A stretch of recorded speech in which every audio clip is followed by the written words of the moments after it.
রাজ্য সরকার আবেদন করে সমস্ত চাকরি বাতিলকে স্বীকার করে এলেন, মান্যতা দিয়ে এলেন। রাজ্য সরকার তো দাবি করছেন তারা সব তথ্য তাদের কাছে আছে, এতদিন গোপন করেছেন, এখন বার করুন। এটা বোধহয় ভারতবর্ষের ইতিহাসে প্রথম এরকম যে বিচারালয়ে গিয়ে স্বীকারোক্তি যে আমরা দুর্নীতি করেছি। দুর্নীতিটা সম্পূর্ণভাবে পরিচালিত হচ্ছে মুখ্যমন্ত্রীর দ্বারা।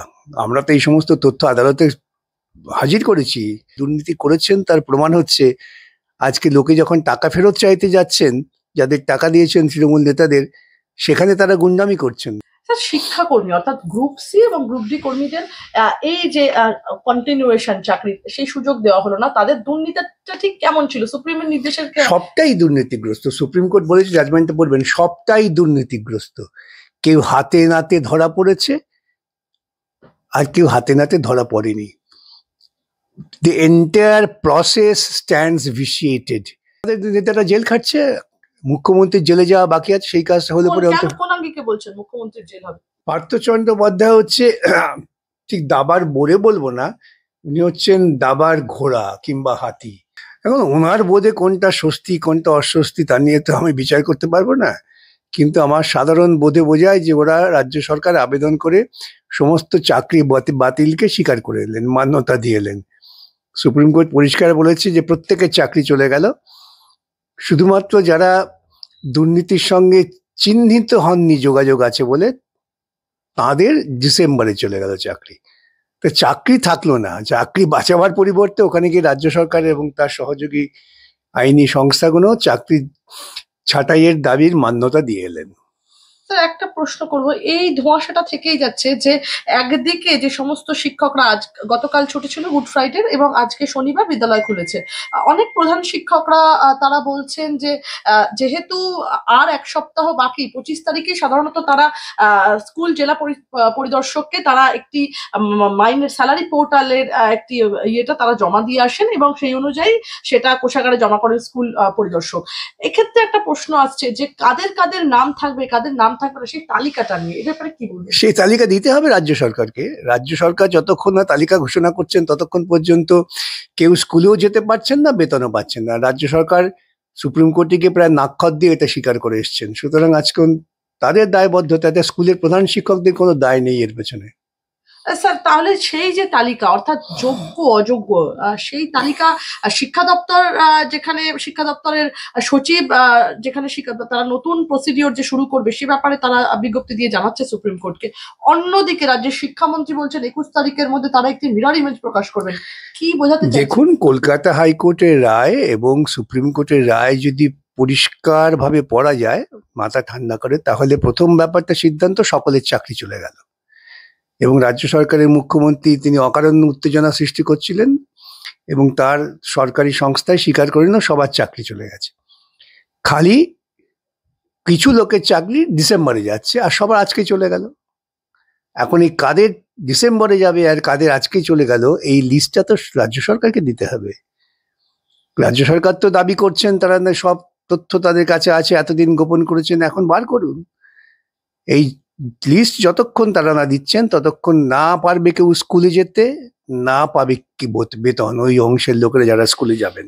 31 ডিসেম্বর অব্দি যারা যে সমস্ত শিক্ষকদের অর্থাৎ যে সমস্ত আনটেন্টেড শিক্ষকদের স্কুলে যাওয়ার কথা ঘোষণা হয়েছে, সেই যে তালিকা সেটাও কি দিতে পারবে রাজ্য সরকার? সে ব্যাপারে দিতে না পারলে যাবে না স্কুলে কেউ, কেন সুপ্রিম কোর্টের নির্দেশটা একেবারে স্পষ্ট এবং খুব দৃঢ়। সুপ্রিম কোর্ট বলে দিয়েছেন যারা সরাসরিভাবে দুর্নীতির সঙ্গে যুক্ত নয়, এটা রাজ্য সরকারকে বলতে হবে। তার মানে রাজ্য সরকারকে মেনে নিতে হবে যে রাজ্য সরকার সরাসরিভাবে দুর্নীতি করেছেন এবং তার সংখ্যাটাও কিন্তু কম নয়। তাহলে একটা দুর্নীতিগ্রস্ত কাজের সঙ্গে রাজ্য সরকারের স্বীকারোক্তিটা রয়ে গেল। এটা বোধহয় ভারতবর্ষের ইতিহাসে প্রথম এরকম যে বিচারালয়ে গিয়ে স্বীকারোক্তি যে আমরা দুর্নীতি করেছি। একটা কথা বলবো, আপনারা যখন এই কথা বলছেন যে রাজ্যের সরকার অনতি দূরেই বিপদ রয়েছে, সেখানে রাজ্যের মুখ্যমন্ত্রী বলছেন রীতিমতো স্বস্তি বোধ করছি সুপ্রিম কোর্টের পর্যবেক্ষণে। কি বলবো, সেটা পাগলের কিসে স্বস্তি আর কিছু অস্বস্তি সেটা পাগলই বলতে পারে। মুখ্যমন্ত্রী বলছেন যে এই বছরেই সমস্ত বিষয় সমাধান হয়ে যাবে বলে আশা করি। মানুষের কাজে ভুল করি না, নিজের কাজ ভুল করতে পারি। যথাসময় শিক্ষকরা সমাধান তো হয়ে গেছে, সবার চাকরি চলে গেল, নতুন কি সমাধান করবেন? সমাধান তো করেই এসছেন। গ্রুপ সি গ্রুপ ডি চাকরি চলে গেল এবং যারা দুর্নীতির সঙ্গে সরাসরি যুক্ত, সেই লিস্টটাও সরকার দেবে, তাদের চাকরি চলে গেল। তা আর তো সমাধান না করার কিছু নেই, সমাধান তো হয়েই গেছে। এখন 31শে ডিসেম্বর পর্যন্ত যারা দুর্নীতির সঙ্গে যুক্ত নয় বলে রাজ্য সরকার মনে করছেন তাদেরও চাকরি চলে যাবে। আর এই সময়ের মধ্যে নতুন নির্বাচন প্রক্রিয়া চালু করতে হবে, নিযুক্তি প্রক্রিয়া। এবং এটা তো প্রথম থেকেই আমরা বলে আসছি, এটা কলকাতা হাইকোর্টের ডিভিশন বেঞ্চেও বলা হয়েছিল যে সরাসরি নতুন করে নিযুক্তি প্রক্রিয়া চালু করো। তাহলে সুপ্রিম কোর্টে যাওয়ার দরকার কি ছিল অকারণে সরকারি পয়সা খরচা করে? মুখ্যমন্ত্রী বলছেন একটা স্বস্তি যখন হয় ভবিষ্যতের স্বস্তিও তার উপর নির্ভর করে। ঠিক আছে, উনি স্বস্তিতে থাকুন, দুর্নীতির সঙ্গে সহবাস করতে অভ্যস্ত, উনি আরো নতুন নতুন দুর্নীতির পথ খুঁজবেন, এইটুকুই বলতে পারি। স্যার একটা কথা বলবো, ইন্ডোর স্টেডিয়ামে যখন মুখ্যমন্ত্রী পৌঁছে গিয়েছিলেন, মুখ্যমন্ত্রী একটা কথা বলেছিলেন যে একটা বড় কাজ করতে করতে একটু আধটু ভুল ত্রুটি হয়। মুখ্যমন্ত্রী একবারও কিন্তু বলছেন না যে এই দুর্নীতির ব্যাপারে তিনি কিছুই জানেন না। কেন, এর পেছনে রহস্য কি? দুর্নীতিটা সম্পূর্ণভাবে পরিচালিত হচ্ছে মুখ্যমন্ত্রীর দ্বারা। আমরা তো এই সমস্ত তথ্য আদালতে হাজির করেছি। আদালত কি শুধুমাত্র আমাদের মুখ দেখে এত বড় একটা কড়া আদেশ দিয়েছেন? কলকাতা হাইকোর্ট এবং সুপ্রিম কোর্ট বারবার তো সুপ্রিম কোর্টে গিয়েছেন। সুপ্রিম কোর্টে কত কোটি টাকা খরচা করেছেন তার হিসেবটা আপনারা চান। সুতরাং দুর্নীতি মুখ্যমন্ত্রী করেছেন। আজকে তিনি দুর্নীতির করার ফলে যে এত বড় একটা ক্ষতি হয়ে গেল রাজ্যের, সেই ক্ষতিটাকে তিনি আরো বৃদ্ধি করার চেষ্টা করছেন তার এই অপকর্মের মধ্য দিয়ে। যদি সততই তিনি মনে করতেন যে কিছু ভুল হয়েছে, তাহলে বহুদিন আগে তিনি বলতেন ভুল হয়েছে, ভুল সংশোধন করো, নতুন করে নিয়োগ প্রক্রিয়া চালু করো। তা তো তিনি করেননি, তিনি তো লড়াই করে গিয়েছেন। তিনি ক্যাবিনেটে বসে সিদ্ধান্ত নিয়েছেন সুপার নিউমারি পোস্ট তৈরি করবেন, এটাও তো দুর্নীতিরই আরেকটি অংশ। যোগ্য অযোগ্যদের সংখ্যা এখনো পর্যন্ত নির্দিষ্টভাবে জানা না গেলেও এর আগে আদালতে টেন্টেডদের একটি তালিকা জমা দিয়েছিল স্কুল সার্ভিস কমিশন, কিন্তু কারা স্কুলে যেতে পারবেন কারা পারবেন না তা নিয়ে এই মুহূর্তে একটা দ্বন্দ্ব তৈরি হচ্ছে। এক্ষেত্রে রাস্তাটা কি? রাস্তা হচ্ছে সরকার অন্ততপক্ষে এখন থেকে একটু সৎভাবে কাজ করুন। তাকে সরাসরি বলতে হবে যে দুর্নীতিমূলক প্রক্রিয়া হয়েছে, সবার চাকরি গেল, আমি নতুন পদ্ধতিতে নির্ণয় করব, তার মধ্য দিয়ে যারা নিয়োগ পাবেন পাবেন। সরকারের তো এখানে আড়াল করার কিছু নেই, যদি না সরকার নিজেরা দুর্নীতি করে থাকেন, এবং দুর্নীতি করেছেন তার প্রমাণ হচ্ছে আজকে লোকে যখন টাকা ফেরত চাইতে যাচ্ছেন, যাদের টাকা দিয়েছেন তৃণমূল নেতাদের, সেখানে তারা গুন্ডামি করছেন। এই তো খবর কাগজে দেখলাম উত্তরবঙ্গের একজন মহিলাকে ধর্ষণ করে দিয়েছেন, কেন টাকা ফেরত চাইতে গিয়েছেন। এই তো তৃণমূল দল, এই তো মুখ্যমন্ত্রীর সুষ্ঠু পরিকল্পনার ফসল আসছে। এখন এর বিরুদ্ধে মানুষকে রুখে দাঁড়াতে হবে। সমস্ত সমাজ, শিক্ষিত শিক্ষক সমাজ, ছাত্র, যুব, অভিভাবক সমাজ, প্রত্যেককে রাস্তায় নামতে হবে। মনে রাখতে হবে যে দুর্নীতিমূলক প্রক্রিয়া, এর মধ্যে কে দুর্নীতি করেছে আর দুর্নীতি করেনি এটা বাছাই করতে দেওয়া কিন্তু প্রকৃতপক্ষে দুর্নীতিমূলক প্রক্রিয়াকেই সমর্থন করা। সরাসরি বলতে হবে দুর্নীতিমূলক প্রক্রিয়ার বিরুদ্ধে, সব বাতিল করে সরাসরি চালু করো। কথা যারা বলছেন না তারা কিন্তু প্রকৃতপক্ষে মনে প্রাণে দুর্নীতিকেই সমর্থন করছেন বলে আমার মনে হয়। রাজ্য এখনো কোনো রকম রিভিউ পিটিশন করলো না। যোগ্য অযোগ্যদের তালিকার বিষয়ে সরকার এখনো স্পষ্ট করে কিছু বললো না। আবার নিয়োগ হলে সব যোগ্যরাই যে তাদের চাকরি ফিরে পাবেন তারই বা নিশ্চয়তা কথা? নিশ্চয়তা নেই তো, কোনো নিশ্চয়তা নেই। এখন অন্ততপক্ষে ওরা একটা স্বচ্ছ সৎ নিয়োগ প্রক্রিয়াটা দেখান যে আমরা স্বচ্ছ সৎ নিয়োগ প্রক্রিয়া করেছি, তাতে যারা তাদের মেধা প্রমাণ করতে পারছেন তারা আসবেন, যারা পাচ্ছেন না আসবেন না। এটা তো ভারতবর্ষে তো কোটি কোটি বেকার, এখানে 22 লক্ষ যারা পরীক্ষা দিয়েছেন, এই 22 লক্ষ পরীক্ষার্থী যে কেউ তো তারা মেধা প্রমাণ করে চলে আসতে পারতেন। এখানে যোগ্যতা সকলেই, অযোগ্য কেউ নন, কারণ মেধার তুলনামূলক বিচারে কেউ পাচ্ছেন কেউ পাচ্ছেন না। সুতরাং এই মেধাটাকে আগে যাচাই করা হোক। একটা প্রশ্ন করবো, যে রিভিউ পিটিশনের কথা রাজ্য সরকারের তরফ থেকে একদম বারংবার আসছিল, সবাই তাকিয়েছিল সেদিকে, সেই রিভিউ পিটিশন এখনো অব্দি ফাইল হলো না। মুখ্যমন্ত্রী কি তাহলে চাকরি বাতিল কার্যত মেনে নিলেন, নিয়োগের সময় বাড়াতে? তাই তো মেনে নিয়েছেন। আপনি সুপ্রিম কোর্টের শেষ আদেশটা, সেখানে সুপ্রিম কোর্ট আমাদের শোনেননি, পরিষ্কার বলেছেন তোমরা আবেদন করছো, তোমাদের আবেদনের পরিপ্রেক্ষিতে আমরা আদেশ দিচ্ছি যে 31শে মের মধ্যে বিজ্ঞাপন জারি করো নতুন নিয়োগ প্রক্রিয়ার, এবং 31শে ডিসেম্বর শেষ করো। এবং সেখানে বলে দিয়েছে যে প্রত্যেকের চাকরি চলে গেল। স্যার, নতুন করে পরীক্ষা নেওয়া হলে আবার যে দুর্নীতি হবে না, এই গ্যারান্টি দেবে কে? প্রশ্ন বিক্রি হওয়ার সম্ভাবনাও কি থাকছে? এই গ্যারান্টি দিতে পারেন পশ্চিমবঙ্গের জনগণ। আমি প্রত্যেকের কাছে আবেদন করব, আপনারা সবাই চোখ কান খোলা রাখবেন। দুর্নীতির একটু গন্ধ পেলেই বা নিয়োগ প্রক্রিয়ায় একটু বেচাল হলেই আপনারা রাস্তায় নামুন, প্রতিবাদ করুন, আদালতে যান। আদালতে গেলে পরে আমার সাহায্য পাবেন নিঃসন্দেহে, কিন্তু দুর্নীতিকে কোনো মতেই প্রশ্রয় দেবেন না। আপনারা বলছেন, বারংবার সরব হয়েছেন মুখ্যমন্ত্রী, বিশেষ করে আপনি, যে মুখ্যমন্ত্রীর যে দুর্নীতি পরায়ণতা, যা যে দুর্বৃত্তায়ন চলছে পশ্চিমবাংলায়, একদম তৃণমূল নেতারা নাম ধরে বলছেন মানহানির মামলা হতে পারে আপনার বিরুদ্ধে। করুন না, আমি তো ওদের সাদরে আহ্বান করছি যে ওরা মানহানির মামলা করুন, এবং মামলা করলে তো আমি ওদের প্রত্যেককে আদালতে দাঁড় করিয়ে প্রমাণ করে দেওয়ার চেষ্টা করব যে দুর্নীতির সঙ্গে তারা যুক্ত। কোন আঙ্গিকে বলছেন? এই সমস্ত আঙ্গিকেই পশ্চিমবঙ্গের যে কোনো দপ্তরে দুর্নীতি মুক্ত কোনো ঘটনা ঘটেছে এটা প্রমাণ করতে পারবেন না ওরা, বরং আমরা প্রমাণ করে দেবো যে প্রত্যেকটা দপ্তরে দুর্নীতি হয়েছে। সেই জন্য ওরা মুখে বলছেন মানহানি মানহানি, ভাই মানহানি মামলা করুন না। মুখ্যমন্ত্রী স্বয়ং, আপনারা মুখ্যমন্ত্রীর যে একদম সক্রিয় ভূমিকার কথা বলছেন, মুখ্যমন্ত্রী বলছেন একদম স্কুল শিক্ষা দপ্তর অটোনোমাস বডি, সেক্ষেত্রে তাদের হিসাব তাদের নিজস্ব, তার কোনো স্টেক নেই, স্টেক হোল্ডিং নেই এখানে। মুখ্যমন্ত্রী যথারীতি অসত্য কথা বলছেন, এবং এই অসত্য কথা বলতে উনি খুব ভালোবাসেন। কুণাল ঘোষের বক্তব্য, স্যার, যে সিপিএম জমানায় বাংলায়, ত্রিপুরাতে এবং বিজেপির আমলেও নানান জায়গায় বিভিন্ন কেলেঙ্কারি হয়েছে, এদের প্ররোচনায় পা দেবেন না, কি বলবেন? আচ্ছা, সিপিএম জমানায় কেলেঙ্কারি হয়েছে দেখে কুণালবাবুরা চুপ করে বসে থাকলেন? কুণালবাবু তো কবে থেকে চিটফান্ডের টাকায় বিভিন্ন পত্রপত্রিকা চালিয়ে সিপিএম এর বিরুদ্ধে লিখছেন, কই লেখেননি তো, বার করেননি তো। ওর পিসি তো এখন ক্ষমতায় আছেন, তারা প্রায় 15 বছর হতে চললো। 15টা ক্ষেত্রেও তো ওরা দেখাননি যে সিপিএম দুর্নীতি হয়েছে। আমি তো বারবার বলি, যদি তুমি দুর্নীতি হয়েছে জেনেও চুপ করে থাকো, তাহলে তুমি সেই দুর্নীতিকেই প্রশ্রয় দিচ্ছ। তুমি অপরাধ করছো এবং অপরাধমূলক কার্যকলাপের সঙ্গে তোমার সহবাস আছে। একদম তৃণমূল নেতারা বলছেন যে আপনারা চাকরি তো দিতেই পারেননি, বরঞ্চ চাকরি কেড়ে নিয়েছেন, কি বলবেন? চাকরি তো আমার দেওয়ার কথা না, তৃণমূল নেতাদের দেওয়ার কথা না, চাকরি দেওয়ার কথা সরকারের।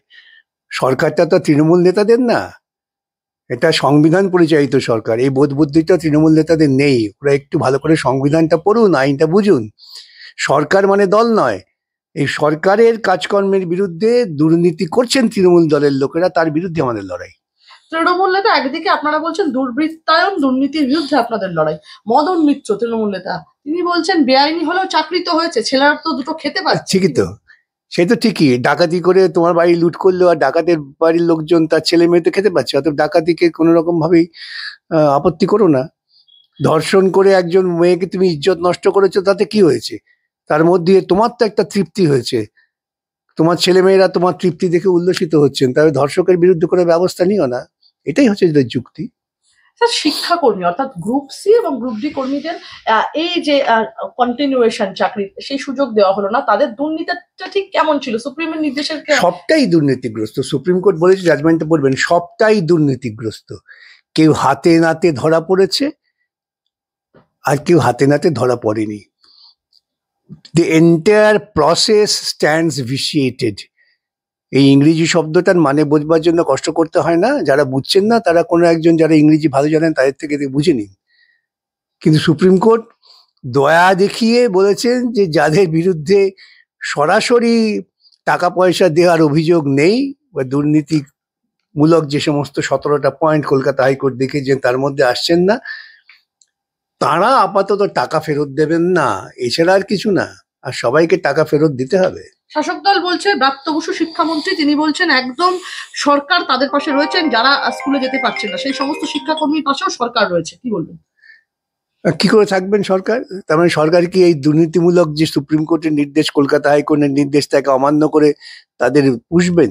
হ্যাঁ, তৃণমূল দল পুষতে পারে। তৃণমূল তো অনেক বেআইনি টাকা পেয়েছেন, ইলেকট্রাল বন্ডের এবং ইত্যাদি, সেই টাকা দিয়ে এদের পুষতে পারেন, কিন্তু সরকারি কাজে আর এরা পাবেন না। সমাজ মাধ্যমে একটা প্রশ্ন উঠে আসছে, চাকরি না হয় গেল দুর্নীতির মাধ্যমে, আর যারা পেয়েছে কিন্তু যারা দুর্নীতি করালো তাদের কি হবে? তাদের নেতারা জেল খাটছে, মুখ্যমন্ত্রীর জেলে যাওয়া বাকি আছে, সেই কাজটা হলে পরে কোন আঙ্গিকে বলছেন মুখ্যমন্ত্রীর জেল হবে? এখানে সমস্ত পরিকল্পনা মুখ্যমন্ত্রী করেছেন। মুখ্যমন্ত্রী নির্বাচনের আগে দাঁড়িয়ে অবস্থানরত ছাত্রছাত্রীদের কাছে বলেছেন, আমি পার্থদাকে বলছি একটা স্পেশাল কমিটি করা হবে, সেই কমিটি নিয়োগ দেখবে। এবং তখন সেই কমিটিটা তৈরি করা হয়েছিল এবং সেই কমিটির মাথায় ছিলেন এসপি সিনহা এবং ইত্যাদি, তারা আজকে সবাই জেলে আছেন। তাহলে সিদ্ধান্তটা নিলেন তো মুখ্যমন্ত্রী। আমি খুন করলাম এবং খুনে যিনি প্ররোচনা দিলেন সমান অপরাধী। যোগ্য চাকরিহারারা বলছেন আমাদের বলা হচ্ছে পরীক্ষা দিতে হবে, কেন বারংবার আমাদের যোগ্যতার পরীক্ষা দিতে হবে? আজ থেকে 10 বছর আগে যেভাবে পরীক্ষা দিয়েছিলাম, আবারও ভেরিফিকেশন, আবারও ইন্টারভিউ, এই মানসিক অবস্থা সেটা তো ওদের এই কথার পেছনে খানিকটা যুক্তি আছে, কিন্তু দুর্ভাগ্য হচ্ছে যে এমন একটা সরকারের অধীনে আমরা আছি, যে সরকারকে আমরাই হয়তো ভুল করে নির্বাচিত করেছিলাম, যারা দুর্নীতি করেছেন। এখন দুর্নীতি করলে পরে দুর্নীতির একটা ধাক্কা তো কারো না কারো উপর আসবেই। দুর্ভাগ্যজনকভাবে কিছু শিক্ষিত ছেলে মেয়ে যারা তাদের মেধার ভিত্তিতে চাকরি পেয়েছেন বা পেতে পারতেন, তাদের আজকে ভুগতে হচ্ছে। সেই জন্যই আমি বলি যে সবসময় সকলের স্থির দৃষ্টিকোণ থেকে দুর্নীতি বিরুদ্ধে লড়াই করুন, যাতে আগামী দিনে এই ঘটনা না ঘটে। চাকরিহারারা একটা সমস্যার সমাধানের জন্য মুখ্যমন্ত্রীর সাথে যাতে সরাসরি যোগাযোগ করতে পারেন, এই ব্যাপারে সৌরভ গঙ্গোপাধ্যায়ের সাহায্য নিতে তার রেসিডেন্সে গিয়েছিলেন, কিভাবে দেখছেন? এগুলো নিয়ে আমি কোনো মন্তব্য করি না। স্যার, সাংসদ কল্যাণ বন্দ্যোপাধ্যায় একাধারে আইনজীবী, তিনি জানিয়েছেন যে এই পদক্ষেপের ব্যাপারে তো আমরা আগেই বলেছিলাম, সিপিএম বিজেপি শুধু খেতে জানে, এরা কাউকে চাকরি দেয়নি, যা হচ্ছে সব মমতা বন্দ্যোপাধ্যায়ের নির্দেশে আদালতে আবেদন জানিয়েছে। একজন আইনজীবী হিসেবে কি উত্তর দেবেন? দেখুন, যা আছে আইনের ভাষায় লেখা আছে, সুপ্রিম কোর্টে গেছেন, তাদের দরখাস্ত আছে, সুপ্রিম কোর্টকে অর্ডার করেছেন। আমি আবারও বলি, যারা একটু সামান্য ইংরেজি পড়তে পারেন, আইনের ব্যাখ্যার দরকার নেই। ইংরেজি পড়লে ইংরেজি যে অর্থ দাঁড়ায় তা থেকেই তারা বুঝতে পারবেন। তার জন্য কোন আইনজীবী কি বলছেন না বলছেন এ নিয়ে সময় নষ্ট করে লাভ নেই, মাথা খারাপ করে লাভ নেই। আমার শেষ কয়েকটা প্রশ্ন। সুপ্রিম কোর্টের রায়ে ইতিমধ্যেই চাকরি হারিয়েছেন প্রায় 25,735 জন শিক্ষক। এসএসসি 2016 সালের গোটা প্যানেলটি বাতিল করে দিয়েছে দেশের সর্বোচ্চ আদালত। এরপরে সামনে আসতে চলেছে, মানে যে ঘটনার দিকে তাকিয়ে রয়েছে রাজ্যের মানুষ, প্রাথমিকের 32,000 শিক্ষক শিক্ষিকার যে সিদ্ধান্ত, সে ব্যাপারে কি হতে চলেছে, কি বলবেন? সেটা আদালতে বলবো, তারা বাইরে লাভ বলে। প্রাথমিকে 32,000 চাকরি বাতিলের যে নির্দেশ কলকাতা হাইকোর্টের বিচারপতি অভিজিৎ গঙ্গোপাধ্যায় দিয়েছিলেন, এবার তার শুনানি হতে চলেছে বিচারপতি তপব্রত চক্রবর্তী ডিভিশন বেঞ্চে। আপনাদের যা পর্যবেক্ষণ, এটাও কি বাতিলের পথে? হ্যাঁ, ওরা দুর্নীতি যখন কেউ করে না, তখন বেপরোয়া দুর্নীতি করে। এটাতে বেপরোয়া দুর্নীতি হয়েছে। এখন দুর্নীতি নিয়ে কেউ মামলা করলে তাদেরও ভয় দেখানো হয়। আমি আপনাদের বলি, একটি মামলা, সেটা ওই পুলিশ কনস্টেবল জাতীয় মামলা, সেক্ষেত্রে বিচারপতি সঞ্জীব বন্দ্যোপাধ্যায় তিনি পুরোটা খারিজ করে দিয়েছিলেন। অ্যাপিল কোর্টে গিয়েছে, অ্যাপিল কোর্ট সেই বিচারপতির আদেশকে খারিজ করে দিয়েছেন। তার বিরুদ্ধে যাতে সুপ্রিম কোর্ট না যাওয়া হয়, সেই জন্য জেলার এসপিরা ওই সমস্ত যারা মামলা করেছেন আবেদনকারী, তাদের ডেকে ডেকে ভয় দেখিয়েছেন, অন রেকর্ড আছে। এবং তারা আমার নাম করে বলেছেন যে দয়া করে ওর কাছে আপনারা কেউ যাবেন না। সুতরাং এই তো প্রশাসন, দুর্নীতি করব, দুর্নীতির বিরুদ্ধে কেউ লড়াই করলে তাকে ভয় দেখাবো। আপনার ব্যাপারে কি ত্রস্ত হয়ে রয়েছে? সেটা বলতে পারবো না, তবে অন্ততপক্ষে জানেন যে ভয় দেখিয়ে গুন্ডামি করে হয়তো কোনো লাভ হবে না, এই আর কি। সর্বশেষ 3টে প্রশ্ন। একদম তদন্তে প্রভাব খাটাবে দুর্নীতির মাস্টারমাইন্ড পার্থ চট্টোপাধ্যায়কে ছাড়তে নারাজ আদালত। এই জামিন আর্জির শুনানি পর্বে পার্থ চট্টোপাধ্যায়ের বিরুদ্ধে আদালতে প্রাথমিকের ওয়েমার্কশিট নষ্ট করার অভিযোগ তুলেছেন সিবিআই, এবং এমনকি গোটা নিয়োগ দুর্নীতির ঘটনায় মাস্টারমাইন্ড যে প্রাক্তন শিক্ষামন্ত্রী, এমনটাই দাবি করেছেন সিবিআই অফিসাররা। পাশাপাশি তদন্তকারীরা আদালতকেও জানিয়েছেন যে পার্থ চট্টোপাধ্যায়ের বিরুদ্ধে প্রচুর তথ্য প্রমাণ হাতে এসেছে তাদের। মন্ত্রী থাকাকালীনই মানিক ভট্টাচার্যের সঙ্গে হাত মিলিয়ে দুর্নীতির একদম সুতো বুনেছিলেন তিনি। এরপর সিবিআই এর পেশ করা এই তথ্যগুলির ভিত্তিতেই পার্থ চট্টোপাধ্যায়ের জামিনের আর্জি খারিজ করে দেন বিচারক শুভেন্দু সাহা। পার্থ চট্টোপাধ্যায় কি শুধু দুর্নীতির মাস্টারমাইন্ড স্যার? পার্থ চট্টোপাধ্যায় হচ্ছে ঠিক দাবার বোরে বলবো না, উনি হচ্ছেন দাবার ঘোড়া কিংবা হাতি। উনি রানীকে বাঁচাবার জন্য নিজেকে বলিদান করছেন, আর কিচ্ছু না। আমার শেষ দুটো প্রশ্ন। সাম্প্রতিককালে একদম একদা বিজেপি সাংসদ এবং বিজেপি নেতা দিলীপ ঘোষ এবং তার বিবাহ বন্ধনে আবদ্ধ হয়েছেন তিনি, এবং দিলীপ ঘোষের বিবাহ নিয়ে এই যে শাসক দলের এত কটাক্ষ, কি বলবেন? দিলীপ ঘোষের রাজনৈতিক ক্যারিয়ারে প্রভাব পড়বে বলছে অনেকে, কিভাবে দেখছেন, কি বলবেন? কিচ্ছু মনে করবেন না, আমি ইতিপূর্বে বহু মিডিয়াতে বলছি, যারা এই সমস্ত প্রশ্ন তুলছেন একজন মানুষের ব্যক্তিগত জীবন নিয়ে, তার বিবাহ নিয়ে, তারা অত্যন্ত নিম্ন রুচির, তাদের এই সভ্য সমাজে বসবাসের অধিকার নেই। আমি খুব ব্যথিত যে কিছু প্রচলিত মিডিয়া তারা এটা নিয়ে তাদের সময় নষ্ট করছেন। কোথায় যাচ্ছি আমরা? এই পশ্চিমবঙ্গের সংস্কৃতিকে কত নিচে নামাবেন এই সমস্ত মিডিয়া আর এই সমস্ত রাজনৈতিক দল? আমি ক্যাম্পেইন কলিং এর শ্রোতাদের অনুরোধ করব, এই ধরনের নিম্নরুচির কাজে আপনারা কেউ সহমত হবেন না। যে সমস্ত নেতারা এই নিয়ে আলোচনা করছেন, তাদের ঘৃণা করতে শিখুন। একদমই স্যার, আমি শেষে একটা কথা বলি, শেষ করব যে কল্যাণ বন্দ্যোপাধ্যায় তিনি বলছেন একদম যে দিলীপ ঘোষ এতদিন তার পেশির আস্ফালন দেখাতেন একদম মর্নিং ওয়াক করতে গিয়ে, এবার আর বাইরে যেতে হবে না, বাড়িতেই এই আস্ফালন দেখাতে পারবেন। আমি একই কথা বলবো যে এই বিষয় নিয়ে যারা আলোচনা করছেন তারা অত্যন্ত নিম্ন রুচির, মধ্যযুগীয় চিন্তা ভাবনায় তাদের লালন পালন, এদের কথা আলোচনা করবেন না। কিছু কিছু মিডিয়া, আবারও বলি, কিছু কিছু প্রতিষ্ঠিত মিডিয়া যেভাবে ঘন্টার পর ঘন্টা সময় নষ্ট করছেন একজন ব্যক্তিগত মানুষের জীবন আচরণ বিবাহ নিয়ে, তাদের প্রতি আমার ঘৃণা, তাদের প্রতি করুণা যে তারা পশ্চিমবঙ্গের সাংস্কৃতিক মর্যাদাকে নিচে টেনে নামাচ্ছেন।